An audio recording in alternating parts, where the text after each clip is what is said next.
In New York, there's a skyscraper called the Millennium Building, which has 102 floors and 73 elevators.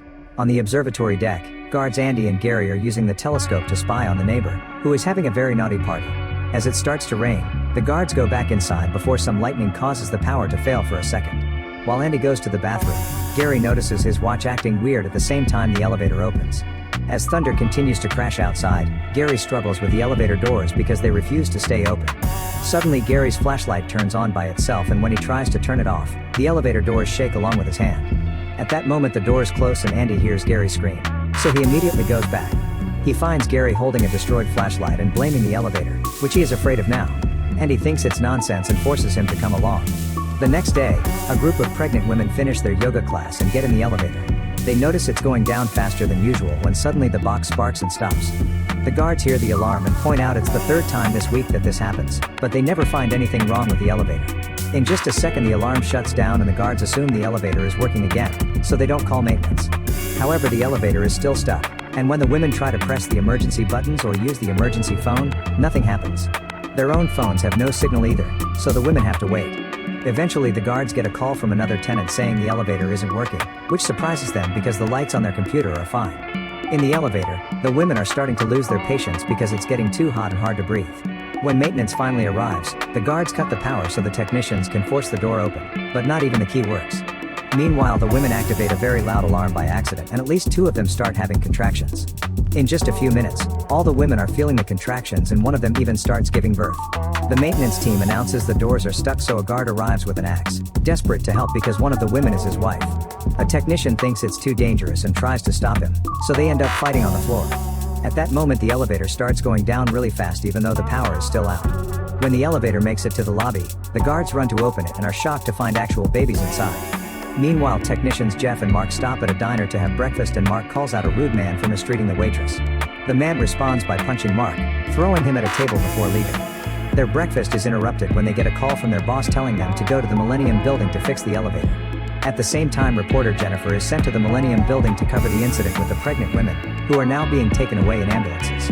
Jennifer tries to ask the mothers some questions, but the cops forbid it. When Mark and Jeff arrive, they're told about the elevator issues and manager Milligan wants them to get it fixed quickly because he's afraid of getting sued. Mark and Jeff are then taken to the engine room on the roof. While the duo checks the engine, they chat about a mechanic who recently self-deleted, which is strange because he'd seemed very happy. The guy thinks the engine may have been hit by lightning, but Jeff considers the idea ridiculous. A few hours later, the duo is done checking everything yet couldn't find anything wrong, so they just leave. In the meantime, a blind man is at the hairdresser's, who secretly gave him green hair. It turns out he uses being blind as an excuse to get too handsy with her, so this was her revenge. When he and his guide dog get in the elevator, he chooses to go down, yet the elevator starts going up. It doesn't stop until floor 91, which is still under construction and currently empty, meaning nobody could have called it. The man presses a bunch of buttons but the elevator doesn't work, so they come out. The doors immediately close and the elevator goes down without them. The man calls for another elevator, which causes the dog to growl. The elevator goes up at great speed, and when the screen announces floor 91 the doors open, but there's no box. The dog barks to warn his owner, who takes a step anyway and falls. He manages to hold onto the edge and the dog tries to pull him out, but the weight is too much and they both end up falling into the shaft. Later at night on floor 44, Andy and Gary are stealing some whiskey when they get a call from the security camera guys. They explain an elevator is quickly going up but there isn't supposed to be anybody in the building at this hour. Eventually the elevator stops and the doors open, but nobody comes out.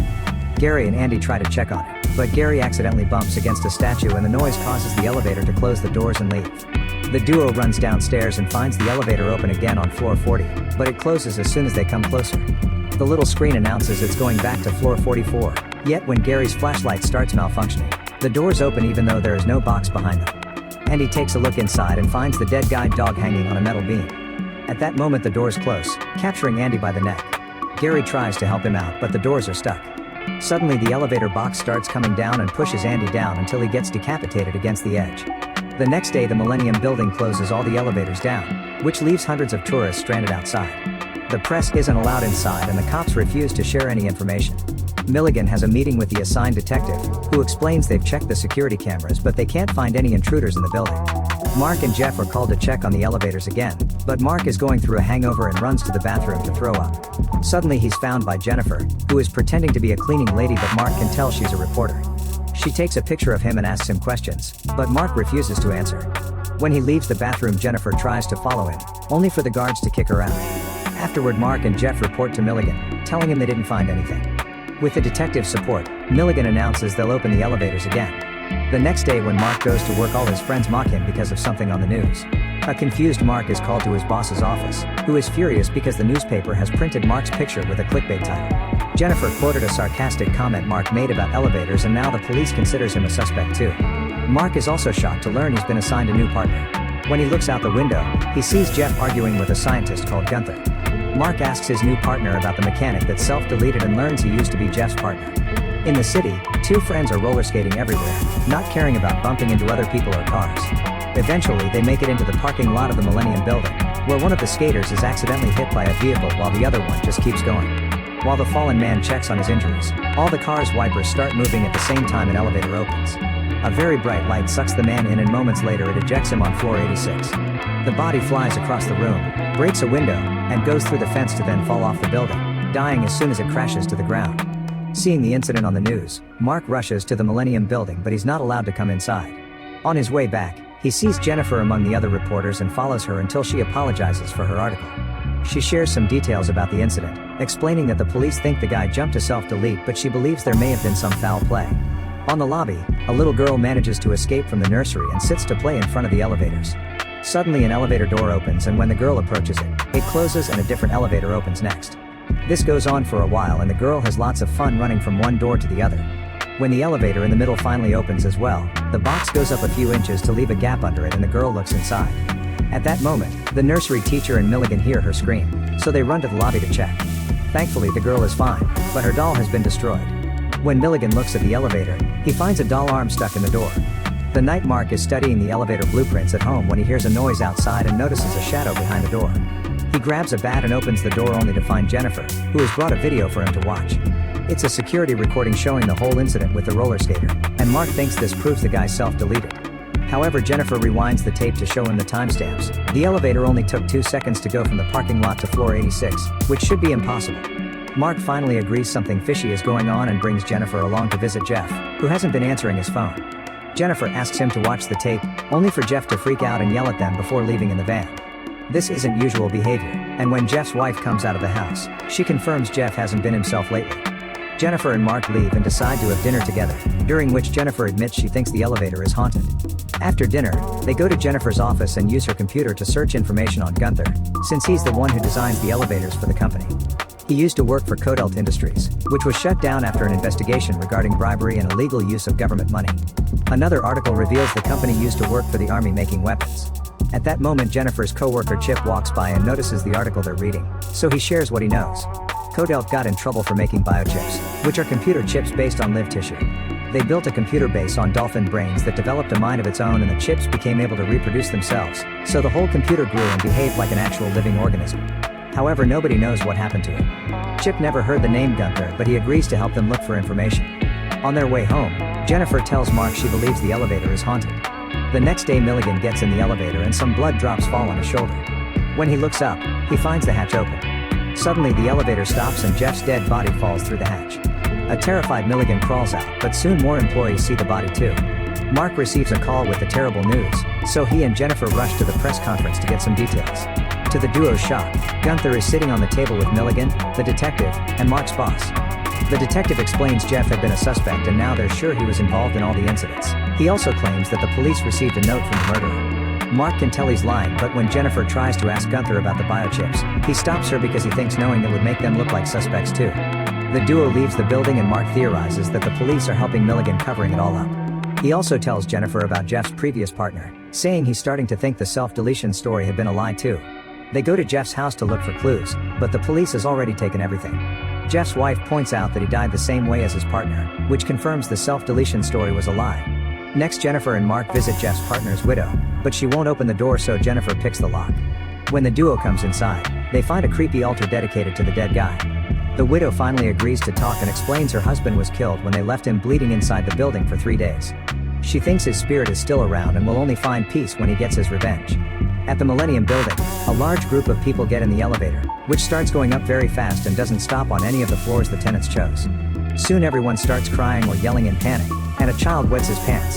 Suddenly the floor opens and a bunch of people fall to their deaths. Some of them manage to hold on, but the elevator is going too fast and one by one they start falling too. The elevator never stops and eventually bursts through the roof, destroying half of the engine room. This time the incident reaches the White House and the president appears on a press conference saying all the elevator deaths were an act of terrorism. At the same time the boss of the elevator company meets with Gunther and tells him that since he created this monster, now his responsibility is to kill her. Back to the Millennium Building, the police are showing up with more men than usual as part of an official operation. Jennifer arrives driving Jeff's van while Mark hides in the back. She pretends to be a company employee delivering elevator materials related to the investigation, but the cops still want to search the van. At that moment she gets a call from Chip, who tells her that biochips are still an ongoing project and now they're using humans instead of animals. The police get tired of Jennifer buying time and force her to hang up before locking her up in a room. Meanwhile Mark gets out of the van without being seen and enters the building by hiding underneath a police truck. While the cops keep bringing in boxes of ammo and explosives, Mark carefully sneaks around and uses his master key to open a service elevator, jumping on top of the box right before the cops use it to reach the last floor. Once the way is clear, Mark takes the stairs to the roof and dodges a few cops before entering the engine room. There he uses his key again to activate one of the main elevators, which is seen by the guards on the main computer.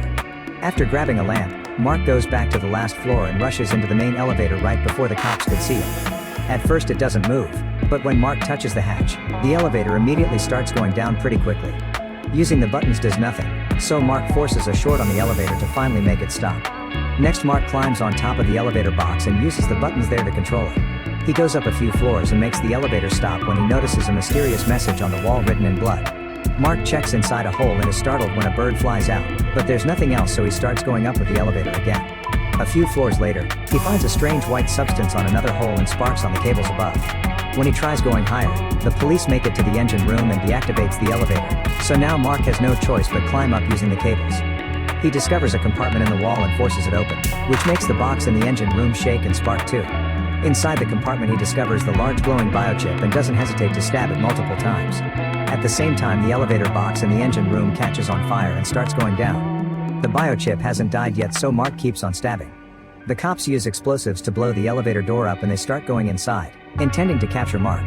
The flaming elevator box is coming closer, so Mark moves out of the way to avoid death. Most of the officers quickly get out but one of them trips and his legs are left hanging over the edge, so the elevator box splits his body in half on its way down. Mark gets ready to escape, but a second elevator goes up and causes some cables to tangle around his legs, so he's dragged along. Using all his strength, Mark manages to untangle the cables and jumps off right before the elevator crashes against the engine room. Debris starts falling and Mark has to hide under a beam to survive. Meanwhile Gunther arrives at the building and is allowed in because he has a special pass. The operation leader recognizes him on camera and realizes this isn't related to terrorists. While Jennifer gets into the vents to escape the room, Mark leaves the elevator and steals a weapon from the police boxes. Then he goes to floor 65 and opens the elevator door to find the biochip again. He gets ready to shoot only for Gunther to appear next to him with a gun. Mark quickly disarms him and a fight ensues during which Gunther tries to kick Mark down the elevator shaft. Gunther almost wins the fight but it's interrupted by Jennifer, who grabs the gun and forces Gunther to surrender. Mark uses the chance to grab the cop's weapon again, but Gunther blocks the door to protect his precious creation. At that moment the cops arrive and Gunther uses the distraction to capture Jennifer as a hostage. She bites his hand to free himself, and as soon as Gunther is alone, the elevator cables start moving like tentacles to grab him and drag him to his death. Mark's leg ends up tangled in the process, so Jennifer throws him the weapon and he uses it to finally destroy the biochip. The explosion sends Mark back into the corridor and the cables drop Gunther's body. Sometime later Jennifer goes to pick up Mark at the hospital when he's finally recovered. They get in the elevator and are startled when it suddenly stops, but it was Mark pressing the emergency button by accident. Then he and Jennifer share a kiss. Make sure to subscribe and turn on notifications so you can watch more videos like this. Thanks for watching.